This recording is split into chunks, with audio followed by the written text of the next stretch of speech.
ಮಧ್ಯರಾತ್ರಿ ಚಲಿಸುತ್ತಿದ್ದ ಖಾಸಗಿ ಬಸ್ಗೆ ಬೆಂಕಿ, 35 ಮಂದಿ ಪ್ರಯಾಣಿಕರು ಪವಾಡ ಸದೃಶ ಪಾರು.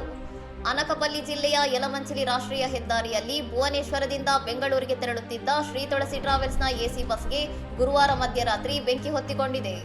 ರಾತ್ರಿ 11:30ಯ ಸುಮಾರಿಗೆ ರೆಗುಪಾಲಂ ಬಳಿ ಬರುತ್ತಿದ್ದಂತೆ ಇಂಜಿನ್ನಿಂದ ಬೆಂಕಿ ಕಾಣಿಸಿಕೊಂಡಿದ್ದು, ಕೂಡಲೇ ಚಾಲಕ ಬಸ್ ನಿಲ್ಲಿಸಿದರಿಂದ ಬಸ್ನಲ್ಲಿದ್ದ 35 ಪ್ರಯಾಣಿಕರು ಸಮಯ ಪ್ರಜ್ಞೆಯಿಂದ ಕೆಳಗಿಳಿದು ಪ್ರಾಣಾಪಾಯದಿಂದ ಪಾರಾಗಿದ್ದಾರೆ.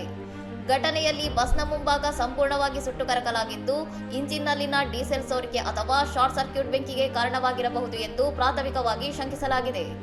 ಮಾಹಿತಿ ತಿಳಿಯುತ್ತಿದ್ದಂತೆಯೇ ಸ್ಥಳಕ್ಕೆ ಧಾವಿಸಿದ ಯಲಮಂಚಿಲಿ ಅಗ್ನಿಶಾಮಕ ದಳದ ಸಿಬ್ಬಂದಿ ತೀವ್ರ ಕಾರ್ಯಾಚರಣೆ ನಡೆಸಿ ಬೆಂಕಿಯನ್ನು ಹತೋಟಿಗೆ ತಂದಿದ್ದಾರೆ. ಅಪಘಾತದಿಂದಾಗಿ ರಾಷ್ಟ್ರೀಯ ಹೆದ್ದಾರಿಯಲ್ಲಿ ಕೆಲಕಾಲ ಸಂಚಾರ ಅಸ್ತವ್ಯಸ್ತವಾಗಿತ್ತು. ಅಗ್ನಿಶಾಮಕ ದಳ ಮತ್ತು ಪೊಲೀಸರು ಬಸ್ಸನ್ನು ರಸ್ತೆಯಿಂದ ಸರಿಸಿ ಸಂಚಾರವನ್ನು ಸುಗಮಗೊಳಿಸಿದ್ದಾರೆ. ಪ್ರಯಾಣಿಕರು ಸುರಕ್ಷಿತವಾಗಿದ್ದು, ಸಂಬಂಧಪಟ್ಟ ಟ್ರಾವೆಲ್ಸ್ ಸಂಸ್ಥೆಯು ಅವರಿಗೆ ಪರ್ಯಾಯ ವಾಹನದ ವ್ಯವಸ್ಥೆ ಮಾಡಿ ಗಮ್ಯಸ್ಥಾನಕ್ಕೆ ತಲುಪಿಸಲು ಕ್ರಮ ಕೈಗೊಂಡಿದೆ. ಇನ್ನಷ್ಟು ಸುದ್ದಿಗಳಿಗಾಗಿ ನೋಡ್ತಾ ಇರಿ ಸೌರಂ ಟಿವಿ.